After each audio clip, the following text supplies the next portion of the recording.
안녕하세요. 저는 지방에 혼자 사는 30대 딸아이 엄마입니다. 저는 직업상 고객의 이야기를 많이 듣는 편인데, 그럴 때마다 듣는 이야기가 누군가의 불륜 이야기였어요. 고객들도 와서 수다 떨 때는 가까운 사람에게 하지 못한 이야기를 하곤 하거든요. 그럴 때마다 나와는 다른 세상의 일이라며 남일 듣듯 했는데, 이번에 제가 그런 일을 당하고 보니 정말 모든 사람에게 일어날 법한 흔한 일이구나 싶었어요. 그리고 그 사람들이 그런 이야기를 누군가에게 하고 싶어 하는 마음이 이해되더라고요. 그래서 저도 이번에 제 답답함을 풀기 위해서 사연글을 통해서나마 제 이혼에 대한 이야기를 조금 꺼내보려 해요. 저에게는 남편이 있었어요. 크게 잘생기지도 않고 엄청 능력이 있지도 않은 평범한 남자였는데 활발하고 가벼운 성격이 장점인 사람이었죠. 제가 생각이 많고 좀 진중한 성격이었다 보니 남편의 그런 성격이 기분 전환에 도움이 많이 됐었거든요. 제가 끙끙거리며 고민으로 앓고 있을 때도 남편은 가볍게 저의 고민을 해소해주곤 했으니까요. 그런 면에서 저는 남편을 무척이나 고마운 사람이라고 생각했어요. 성격이 다르면 고생한다고들 하지만 저희는 오히려 그런 면이 서로의 모난 부분을 맞춰줬다고 생각해요. 남편이 너무 가볍게 몰아갈 것 같으면 제가 나서서 조금 무겁게 만들어주기도 했으니 시댁에서도 처음에는 저를 인정하는 듯 했어요. 3대 독자 아들이 안사람을 들이고 이제야 철이 든다고요. 그렇게 잘 지내왔다고 생각했는데 남편은 그렇지 않았던 것 같더라고요. 사귈 때는 여자 문제 같은 거 일으킨 적도 없었고 딱히 다른 여자에게 흥미를 많이 두는 것 같지도 않아서 다행으로 생각했죠. 그런데 어쩌다 그런 일이 일어났는지 지금도 의아할 따름이에요. 만약 사귀는 도중에 그런 낌새를 눈치챘다면 분명히 남편과 결혼하지 않았을지도 모르죠. 하지만 그때는 그런 사람이 아닐 거라는 확신했었거든요. 저도 당시에 콩깍지가 씌어 있었던 건지도 모르겠네요.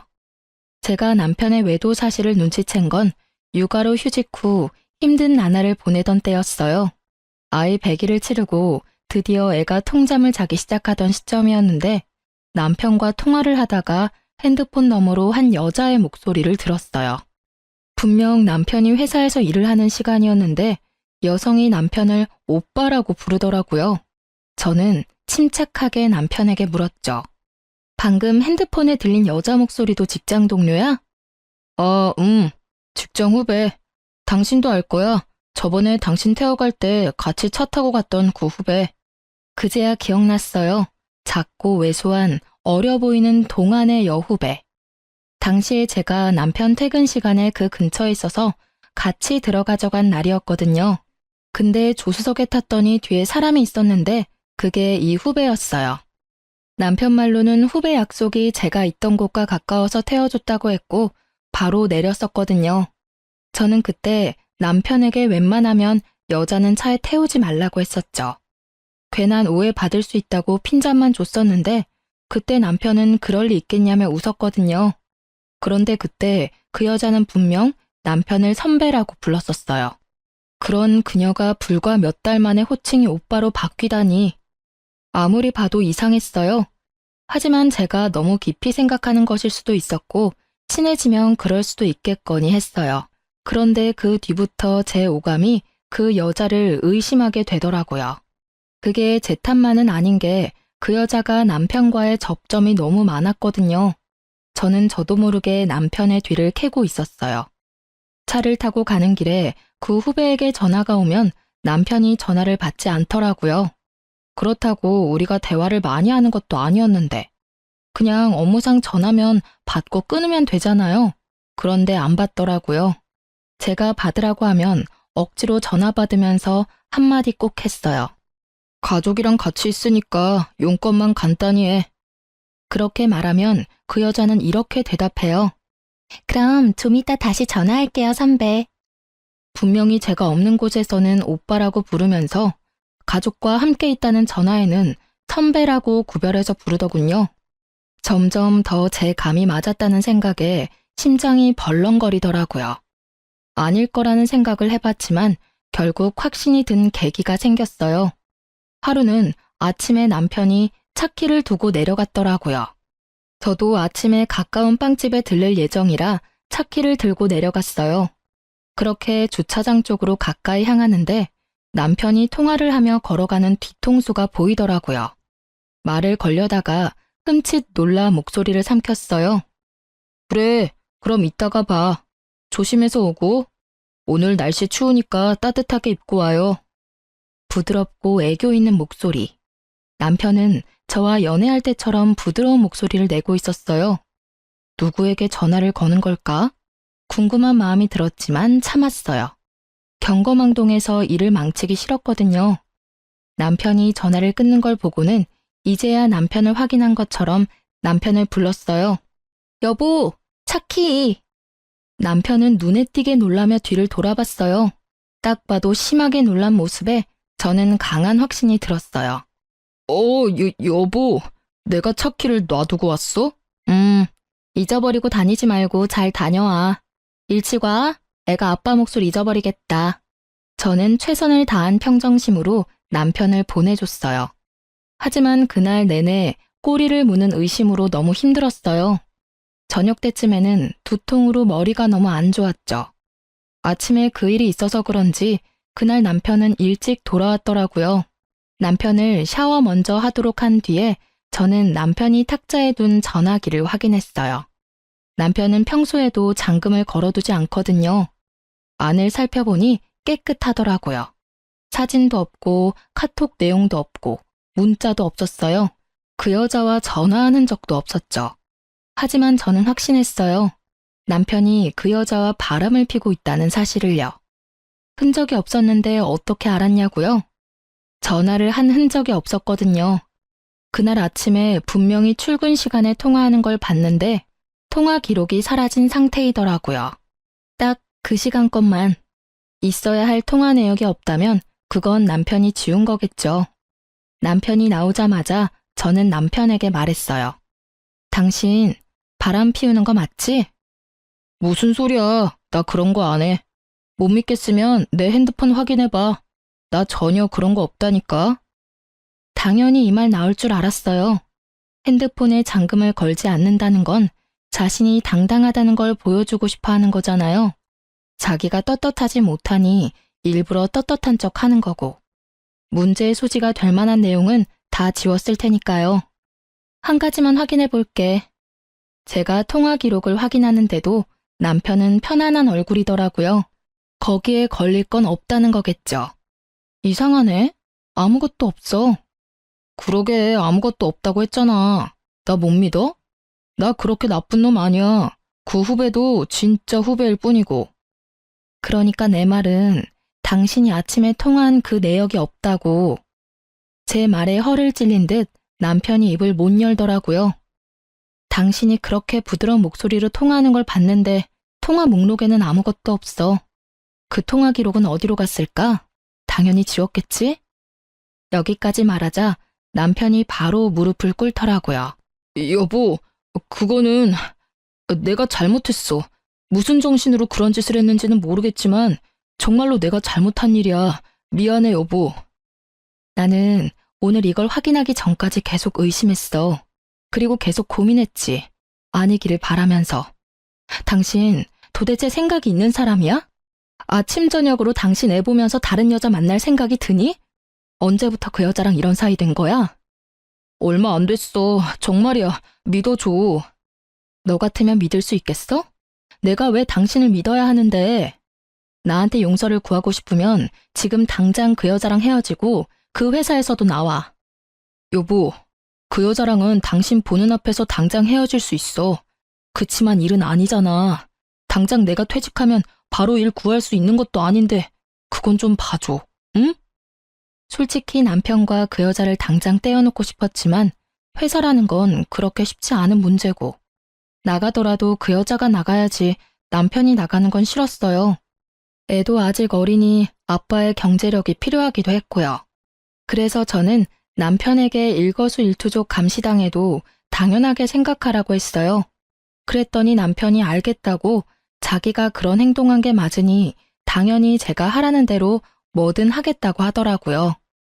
그렇게 남편을 교육하고 시모에게 조용히 알렸어요. 남편이 외도했다는 것을요.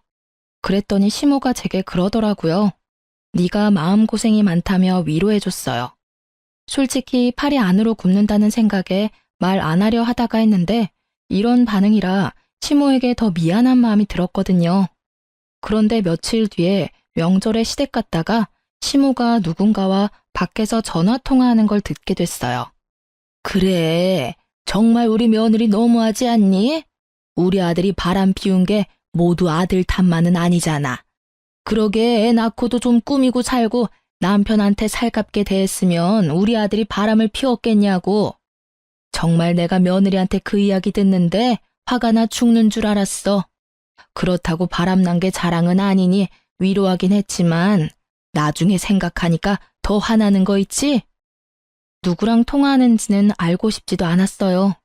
그냥 겉으로는 저를 위로하는 척하면서 속으로는 저를 향해 칼을 갈고 있던 시모만 눈에 보였죠. 역시 팔이 안으로 굽는 게 맞다는 생각을 하며 이번에 모른 척 해야 했어요. 남편과 그 일을 정리했으니까. 그것 가지고 또 일을 벌일 수는 없잖아요. 그렇지만 이미 그때 제 마음속에는 이혼에 대한 마음이 싹 트여버리고 말았죠. 남편의 외도를 알고도 이혼하지 않는 사람은 생각보다 많아요. 그리고 상간녀를 알고도 넘어가는 사람도 많죠. 처음에 그런 이야기를 들었을 때 어떻게 같이 살 수 있겠나 싶은 마음이었는데 제가 당해보니 그 마음이 100번 이해가 되더라고요. 남편의 외도가 주는 스트레스는 어마어마한데 그것을 참아야 할 이유 또한 존재하는 거죠. 아이가 아빠 없이 살 미래가 걱정되고 혼자 경제활동하며 육아하는 것도 걱정되고 이혼이라는 낙인이 찍히면 하자 있는 인간처럼 보일까봐 걱정되고 부모님이 아시면 얼마나 실망하실지 걱정되는 마음, 그리고 마지막은 내가 이혼해주면 자기들끼리 잘 살겠지 하는 그런 짜증도 있었고요. 저도 그런 생각에서 벗어날 수 없는 인간인지라 남편을 용서해주기로 하고서도 너무 힘든 날을 보냈어요. 그렇게 상처가 어떻게든 수습되어 갈 무렵에 저는 마지막 쐐기가 될 사건을 맞닥뜨리게 됐어요.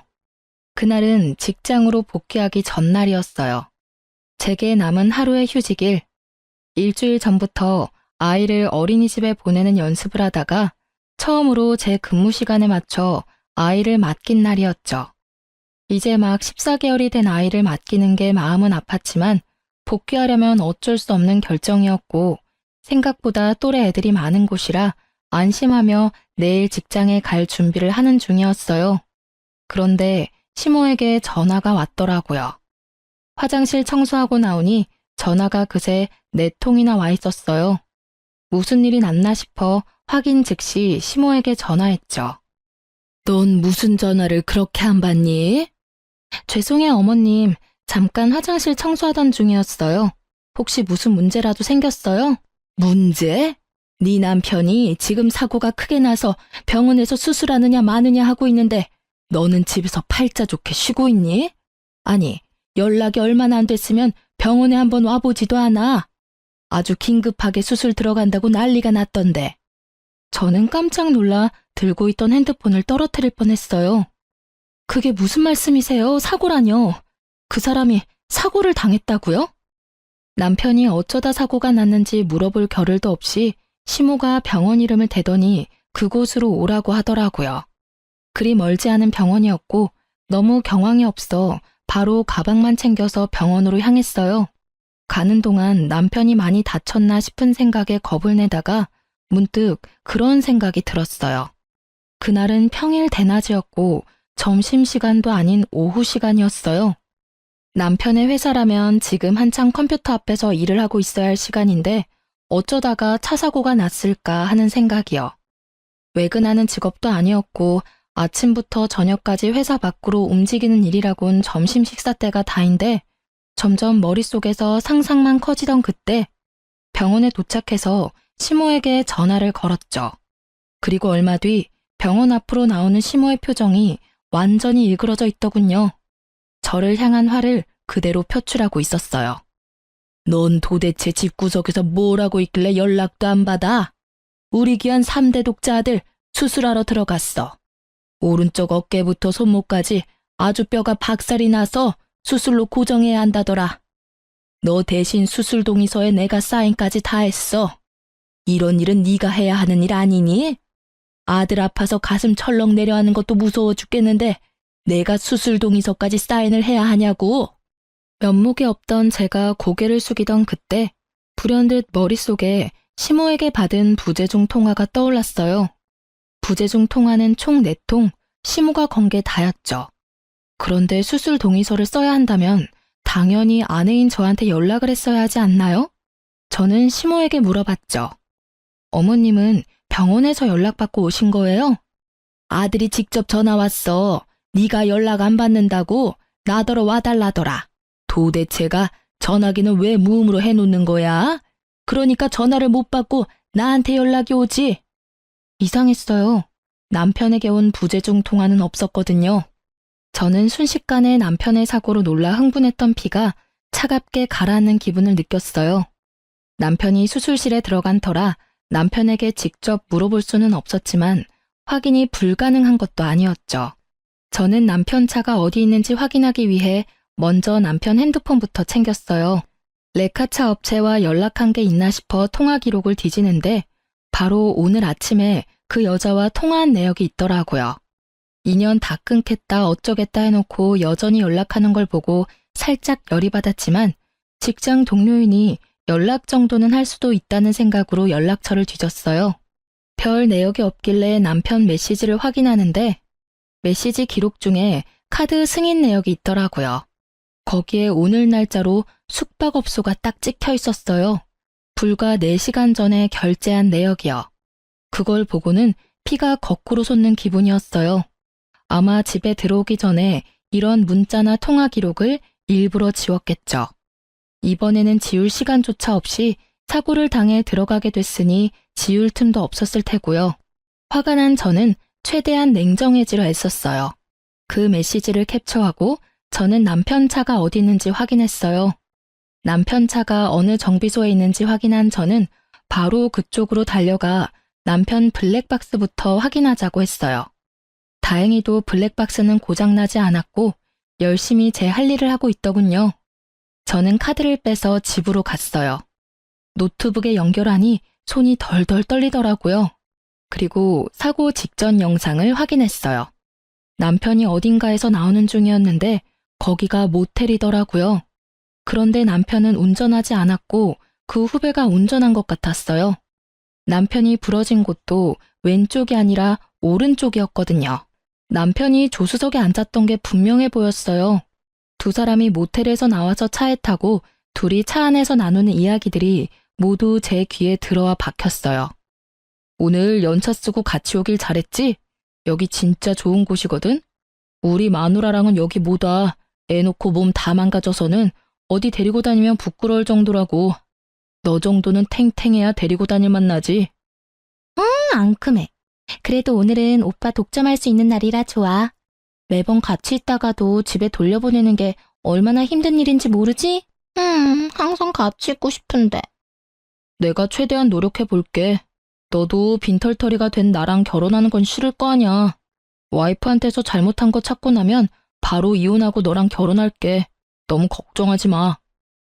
이런 대화 내용을 듣고 있으니 정말 하늘이 무너지는 게 어떤 건지 잘 알겠더라고요. 인연을 끊으라고 했더니 도리어 인연을 단단히 맺어가고 있었더라고요. 저는 그 길로 상간녀를 찾아갔어요. 상간녀가 어디 있었냐고요? 당연히 본인도 사고 났으니 같은 병원에서 치료받고 있었죠. 저는 병원으로 가 상간녀를 찾았어요. 이름만 대니 간호사가 어디 있는지 알려주더군요. 남편은 큰 수술을 하는 데에 비해 그녀는 그렇게 크게 다치지는 않았더라고요. 저는 그 여자 앞으로 가서 말했어요. 나 알죠? 선배는 수술하러 들어가셨는데요. 두 사람이 왜 같은 차에 타고 있었어요? 우연히 얻어 탄 거예요. 의부증 걸린 여자처럼 선배한테 집착하는 건 아는데 엄한 사람한테 이러시면 곤란하죠. 저는 선배랑 아무 사이 아니에요. 당신 덕분에 회사에서도 대화도 잘 못하고 있고요. 두 사람 사귀는 사이 아니에요? 평일 오후에 연차 쓴 두 사람이 같은 차 안에 있다가 사고가 났는데 그게 다 우연이라고요? 애초에 연차를 쓰고 왜 둘이서 따로 만나요? 그렇고 그런 사이니까 만났겠지. 네, 그렇고 그런 사이 맞아요. 선배가 마누라 싫다고 짜증난다고 얼마나 투정을 부리던지. 그래서 위로해주다가 눈 맞았어요. 됐어요? 당당하기가 정말 하늘을 찌를 정도였어요. 뭐가 그렇게 잘났는지 불륜을 실토하면서도 아주 당당한 자세와 자신감 넘치는 표정을 보니 마치 피해자와 가해자가 뒤바뀐 것 같은 기분이 들더군요. 아내라고는 하지만 당신이 패배자인 건 알죠? 남편이 다른 여자 만나는 순간 여자로서 저한테 진 거예요. 당신이 얼마나 매력이 없었는지 이제 아시겠어요? 제가 매력이 없는 건 맞는데 그래도 저와 남편은 법적으로 유효한 사이고 그쪽은 남편과 부정을 저지른 사이라는 건 잘 알죠? 이런 대화들도 다 증거고 이후에 상간녀 소송할 때 다 쓰일 거예요. 당당해서 좋네요. 증거 수집이 아주 편해서요. 제 말을 듣고 나니 상간녀 얼굴이 하얗게 질리더라고요. 저는 당신도 남편도 용서할 생각 없어요. 그렇지만 그냥 헤어지면 둘이서 행복하게 살 거잖아요. 그러니 제가 가져올 수 있는 건 다 가져와야죠. 안 그래요? 매력은 있고 머리는 텅 빈 상간녀 씨? 제 말에 열받았는지 명예훼손인의 먼에 고소한다고 지랄 발광하는 상간녀를 두고 저는 시모에게 향했어요. 시모는 남편 수술이 끝나기를 기다리고 있더군요. 저를 보자마자 시모의 막말이 또 시작됐어요. 수술 동의서 내가 쓰도록 한 건 네가 잘못한 거야. 어떻게 엄마에게 아들 수술 동의서를 쓰도록 만들어? 죄송하지만 그 사람 저한테 연락한 적 없어요. 사고 나고 연락한 거 어머님이 처음이자 마지막이더라고요. 네가 와이프인데 왜 나한테 전화를 해? 네가 잘못 본 거 아니니? 아니요, 잘못 본 거 아니고 남편이 어머님한테만 전화했더라고요. 그 사람 저 몰래 연차 쓰고 여자랑 놀러와서 모텔에서 나오다가 사고 났거든요. 뭐? 너 지금 우리 아들 없다고 말 막 지어서 하는 거니? 시모가 깜짝 놀라서 저한테 반문하더라고요. 저는 시모에게 영상을 보여줬어요. 영상 보세요. 확실하죠? 오늘 쉰다고 저한테 이야기도 없었어요. 이러니 저한테 연락 못했겠죠. 불륜을 저지르다가 사고 났는데 어떻게 와이프한테 전화하겠어요? 어떻게든 안 들키려고 어머님께 전화한 거겠죠.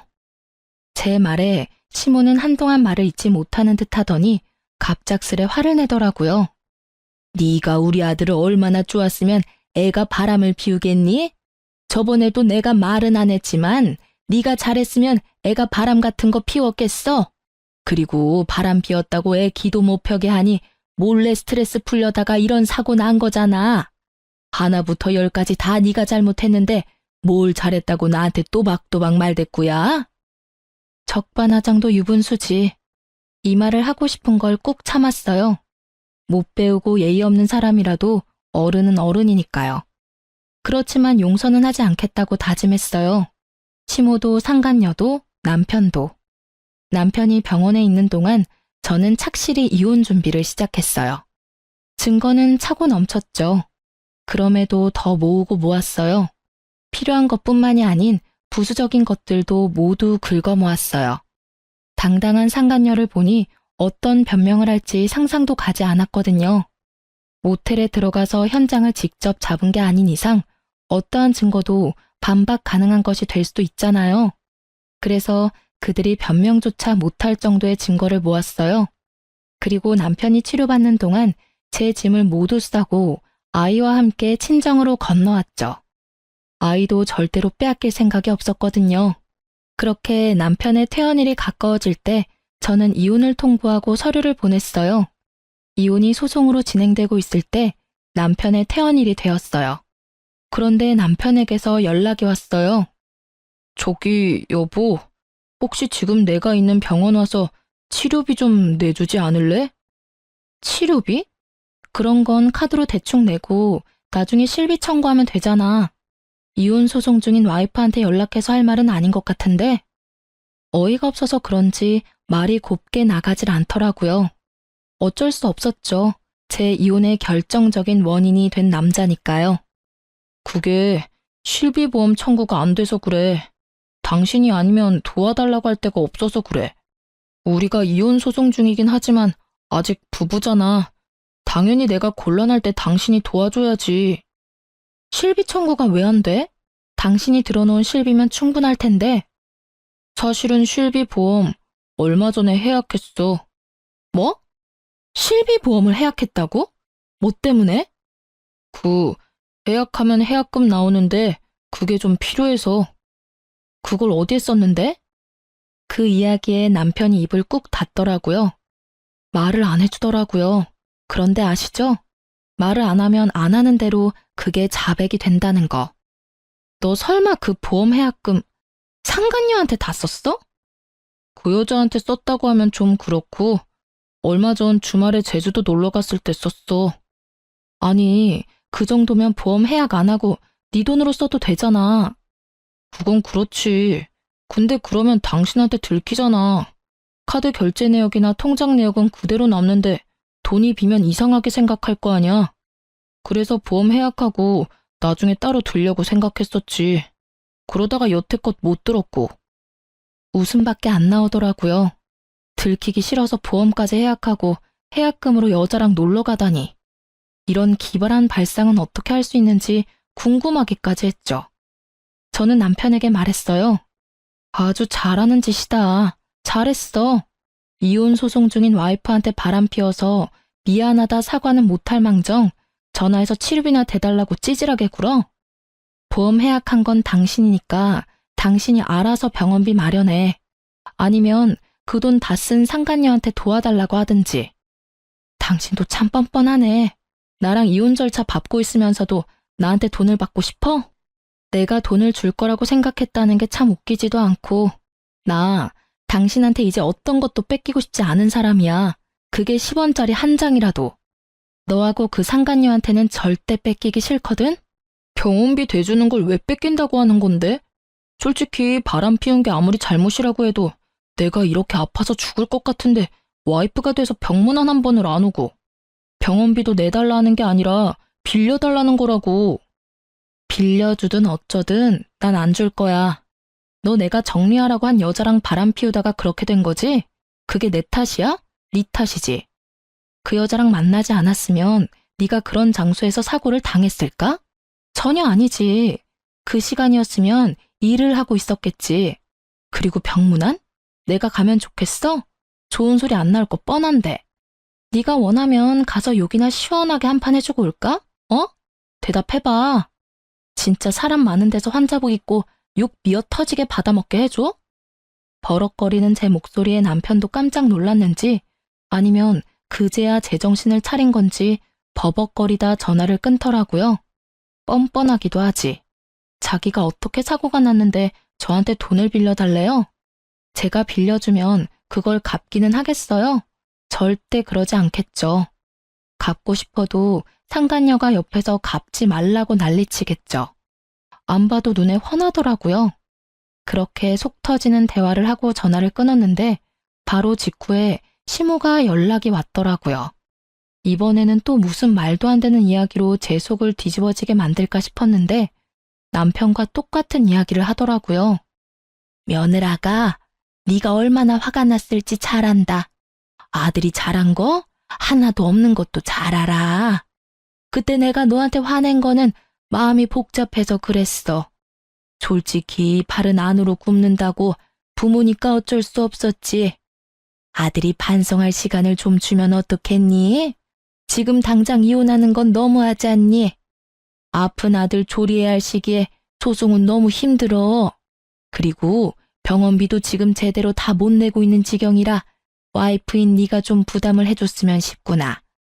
아들 녀석 보험이 또 없다 하니. 어머님, 무슨 말씀하시는지 잘 알겠어요. 그런데 저도 참을 만큼 참았다고 생각하진 않으세요? 만약 어머님 딸이 저 같은 상황이었어도 그렇게 말씀하시겠어요? 바람난 남편 기껏 용서해줬더니 결국은 반성도 없이 바람난 여자 또 만나서 이번에는 사고까지 쳤는데 제가 왜 병원비까지 부담해야 하죠? 남편이 평소에 잘했다면 저도 남편에게 기회를 줄 수도 있었겠죠.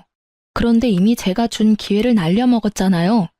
그리고 저한테 들킬까봐 보험 해지하고 해지 환급금으로 여행이나 다니며 돈 펑펑 쓴 남편에게 뭘 도와줘요? 제가 돈이 썩어나가도 남편에게 줄 돈은 단 한 푼도 없어요. 이야기하고 나니 속이 어쩜 그렇게 후련하던지. 시모는 거의 악에 바친 듯 소리를 질러대는 제게 기가 막힌 것 같더군요. 하지만 이 상황에 아쉬운 건 시댁이거든요. 솔직히 시댁도 경제적으로 넉넉한 편이 아니었으니까 남편의 수술비와 치료비를 모두 감당하기에는 버거울 수밖에 없었어요. 그리고 남편이 해약한 보험은 한 개가 아니었거든요. 남편 이름으로 된 보험 총 4개를 다 해약했더라고요. 그중에는 교통사고 특약 들어있던 것도 있었는데 그것도 몽땅 못 받게 되는 거였거든요. 그 와중에 병원비가 몇 배 깨졌으니 지금 생각해도 참 한심한 짓이네요. 여자는 만나고 싶고 나한테 들키기는 싫고 결국은 보험 해지했다가 병원비 고스란히 다 내게 생겼으니 하늘이 천벌을 내린 게 아니면 뭐겠어요? 그래, 네가 화난 거는 나도 잘 안다. 하지만 너희는 소송 중이지만 부부야. 부부는 서로 도와줘야 하고 나는 네가 그렇게 나쁜 애는 아니라고 믿는단다. 아들 한 번만 도와주거라. 아들도 반성하고 있고 2번 다시 그 여자 안 만난대. 그때도 제가 하겠다는 대로 뭐든지 한다고 했어요. 어머님은 그 여자가 새로 사귄 여자라고 생각하시는 것 같은데 그 여자 저번에 저한테 들킨 그 여자예요. 2번 다시 안 만난대요. 기지도 않네요. 그 여자랑 그 뒤로 꾸준히 만나놓고는 거짓말을 어찌나 잘하는지. 하긴 어머님은 아들 바람난 게 제 탓이라고 생각하시니까 그런 말씀 편하게 하실 수 있겠네요. 그런 면에서는 어머님도 똑같으시죠. 앞에서는 저 위로하는 척 하시더니 결국은 뒤에서 다른 사람한테 제 욕 열심히 하시는 거 봤어요. 제 말에 시모가 허를 찔린 듯 놀라더군요. 그럴 수밖에요. 지금 이 순간 그 말을 할 줄 누가 알았을까요? 저 다 봤어요. 명절에 어머님네 갔다가 애 낳고 관리 안 해서 남편 바람 피운 거 제 탓이라고 그렇게 말씀하시는 거 다 들었어요. 그래서 더 해주기 싫어요. 제 마음속에서 남편과 저는 이미 남남이에요. 애가 있든 말든 상관없이. 그러니까 저한테 이혼 번복에 대한 이야기는 꺼내지 마세요. 너 후회할 거야. 우리 아들 같은 남자가 세상에 어디 있다고. 너 같은 애가 그런 남자 만날 수 있을 것 같아? 남편 덕분에 크게 되어서 남자 만날 생각도 없어요. 거짓말이나 하면서 여자 만나러 다니는 남자 세상에 그렇게 많다던데. 알면 데려갈 여자는 있겠어요? 하긴 그 상간녀라면 잘 데려가겠네요. 그쪽에 말해보세요. 저한테 와서 아쉬운 소리 마시고. 저는 그렇게 말하며 시모 전화를 끊었어요. 그 뒤로 시모에게서 연락이 오지는 않았어요. 이혼 소송은 그렇게 마무리가 되고 저는 싱글맘이 되었어요. 재산 분할 위자료, 양육권, 친권. 그 중에서도 친권과 양육권은 지키기 위해 애썼어요. 아이만은 뺏기고 싶지 않았거든요. 시댁이 손이 귀한 집이기는 하나 아들을 더 귀하게 여기니 딸아이는 제게 그냥 넘기듯 하더라고요. 양육비 내기 싫어서 마구잡이로 우기는가 싶었는데 그게 아니었어요. 알고 보니 시모가 상간녀에게 남편 병원비를 좀 내달라고 했다더군요. 남편과의 결혼을 조건으로 말이죠. 결국 두 사람은 저와 남편의 이혼이 정리되면 재혼할 생각이었다고 해요. 그 상간녀가 아이는 싫다고 했다는 거죠. 그리고 한 가지 조건을 덧붙였대요. 만약 자기 상간녀 위자료 나오면 같이 갚아야 한다고요.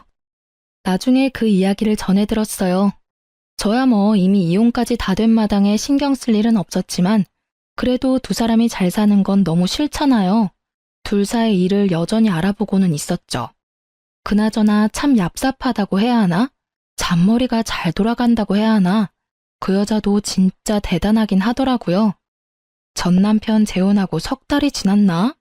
제 직장에 남편 회사 동료분이 찾아오셨더라고요. 저는 미용 관련 일하거든요. 예전에 남편이랑 결혼할 때 소개받아서 여태껏 제게 와주시는 단골이세요. 어머, 자기, 잘 지냈어? 이야기는 얼추 들었어. 많이 힘들지? 전 괜찮아요. 이혼 후에 이렇게 사정을 잘 아는 사람을 만나면 불편하기 짝이 없더라고요. 그 사람이 싫은 건 아닌데 계속 이혼이 주제가 될 수밖에 없거든요. 모르는 척 해주는 분도 있지만 이분은 그러지 않으셔서. 그런데 그분이 그러더라고요. 그래, 괜찮아야지. 그 나쁜 연놈들도 벌 받고 있는데. 그게 무슨 소리예요? 자기 이야기 못 들었어? 그 두 사람 완전 천벌 받았다고. 회사 내에서도 소문이 다 났어. 그 상간녀랑 자기 전 남편 둘이 같이 연차 쓰고 놀러 갔다가 사고 난 거 회사에 들켜서 불륜 여행 갔다가 그렇게 된 거라고 소문 크게 났었거든. 그런데 곧바로 두 사람 재혼한다니 사람들이 더 놀랐지. 저렇게 빨리 정리가 되냐고 말이지. 아, 회사에 다 들킨 거였나요? 저야말로 놀랐네요. 그 전에도 티가 많이 나던데. 둘이 친하다 정도로만 알고 있었지 그런 사이인 거 누가 알았겠어? 알았다면 내가 자기한테 제일 먼저 귀띔해줬을걸? 그 이야기에 저는 웃었어요. 하긴 이런 스파이 같은 손님이 있으니 남편도 회사에서 조심하긴 했겠죠. 근데 그 소문나고 회사에서 두 사람 다 퇴사시켜버렸거든. 연차 쓰고 놀러가서 사고 난 것도 그렇고 안에서 부적절한 만남 가진 것도 그렇고. 그런데 표면적인 이유는 자기 전 남편 몸이 아직 다 안 돌아와서 그렇다고 하더라고. 몸이 안 돌아와요? 그래. 수술한 곳이 오른쪽 팔이랑 어깨잖아. 그쪽으로 신경이 손상됐다나 뭐라나. 결국 손가락이 잘 안 움직이는 바람에 일도 제대로 못하니까. 금방 돌아올 것 같으면 그냥 놔뒀을 수도 있겠지. 근데 금방 안 돌아오더라고. 어쨌든 두 사람 다 권고사직으로 퇴사했어. 그래요? 둘 다 진짜 천벌받았네요. 당연하지. 남의 눈에 눈물 흘리게 만들면 자기 눈에는 피눈물 흐르는 법이야. 그래놓고 잘 살면 하늘이 뭔 소용이니? 그렇게 고객과 대화를 하면서 전 남편과 그 상간녀 이야기를 들으니 제 마음속에 응어리졌던 것들이 조금은 풀리는 것 같았어요. 남의 불행을 내 행복으로 삼지 말라지만 제게 불행을 준 원인이 저렇게 못 살고 있으니 이상하게도 응어리가 풀리는 것 같더라고요. 그 뒤에 시모가 저한테 한번 연락이 왔었어요. 예, 너 딸아이 우리한테 돌려줄 생각 없니? 우리가 사례는 넉넉히 할게. 잘 생각하고 연락 좀 줘. 갑자기 딸을 달라는 이야기에 초스라치게 놀라 물었죠. 이미 다 끝난 일인데 왜 딸을 달라고 하세요? 아유, 넌 몰랐겠지만 우리 아들 재혼 상대가 글쎄 애 딸린 이혼녀라더라. 아들 하나 있는데 없는 것처럼 속이고 우리 아들이랑 재혼했대. 결혼하고 나서 애 있다고 이야기했다던데 그게 문제가 아니야. 그 데리고 온 애는 남의 자식이잖니? 그러면 우리 집안 대를 이을 아들을 낳아줘야 하는데 이 미친년이 불임수술까지 해서 애 못 놓는다고 사람 환장하는 소리를 하잖아. 아니, 재혼하면서 애 없는 집에 오면서 아들 하나는 낳아줘야 정상 아니니? 옛날 생각을 가진 시모와 현대식 사고를 가진 상간녀의 대립이 생각보다 컸고 그 결과 우리 딸을 방패로 데리고 가고 싶은 모양이었어요. 생판 남의 자식한테 우리 전 재산 뺏기게 생겼으니 우리도 뭐라도 방어를 해야지. 대를 이을 아들만 생기면 손녀는 금방 돌려줄 테니까 잘 생각해보거라, 응? 생각하는 게 어찌나 저속한지 이야기 듣고 있는 동안에 귀가 썩는 것 같은 기분이 들었어요. 어린애를 데려가서 방어를 하니 뭐를 하니 사랑을 줄 게 아니면 관심이라도 줘야 된다며 개소리를 하더라고요. 손녀에게는 관심 하나도 없으면서 그런 불순한 이유로 딸애를 데려가려는 시모를 보니 화가 머리끝까지 차올랐어요. 어머님, 제 딸이 무슨 힘이 있어서 그 어른들 사이에 끼어서 이리 치이고 저리 치이고 해야 해요? 귀한 딸이에요. 그래서 제가 직접 기르겠다고 데려온 거고요. 상간녀 데리고 오시면서 남편 병원비 급하게 처리하셨으면 된 일 아닌가요? 이혼 후의 일은 그 집안에서 알아서 하셔야죠. 그 여자애가 애가 딸린 걸 내가 알았으면 이혼하라고 등 떠밀었겠니? 아들놈도 나중에 한 것 같았어. 게다가 요새는 또 얼마나 떽떽거리며 돈 달라고 요구하는지 아니? 아이고, 내가 며느리를 잘못 들였어. 아들놈은 손가락이 안 돌아와서 취직도 못하고 있는데 재혼한 새 며느리는 아주 시댁을 돈줄로 알고 안 해주려니 아들이 불쌍하고 해주려니 며느리가 밉고 시모가 괴로워하는 걸 보니 생각보다 상황은 심각해 보였어요. 그렇다고 제가 애를 줄 일은 절대 없었어요. 심각하고 불쌍하든 저랑은 이제 관계없는 사람들이에요. 열심히 자기 손으로 자기들 인생 말아먹고 있는 중인데 제가 왜 관여를 하겠어요? 그저 저와 제 딸이 거기에 휘말리지 않도록 하는 것만 중요할 뿐인 거죠. 시모는 결국 제게서 딸을 얻을 수 없다는 걸 알고는 전화를 끊고 연락 한 번 안 하더라고요. 그런데 한 달쯤 지났을까요? 제 고객이 연락이 와서 알려주더라고요. 전 남편과 살고 있던 그 상간녀가 도망갔다고요. 저는 상간녀 위자료 소송을 해서 그 여자에게서 돈을 받고 있었는데 불과 며칠 전에 그 위자료가 다 지급됐었거든요. 그래서 생각보다 빨리 들어왔다고 생각했는데 알고 보니 전 남편 퇴직금을 몽땅 제 위자료로 지급하고 남편 버리고 집을 나가버렸다고 하더군요. 오른손을 제대로 못 쓰는 남편의 수발들야 육아하랴 일하랴 나름 엄청 힘들었나 보더라고요. 그야말로 벌 받았다는 말로밖에 설명할 수 없는 상간녀 상황을 보니 하늘이 나를 버리지 않았구나 하는 생각이 들었어요. 뭐 제 살 길 찾아 도망갔으니 불륜도 끝이었고요. 그렇게 헤어질 거 뭘 그리 죽고 못 살아서 불륜 같은 짓을 했나 몰라요.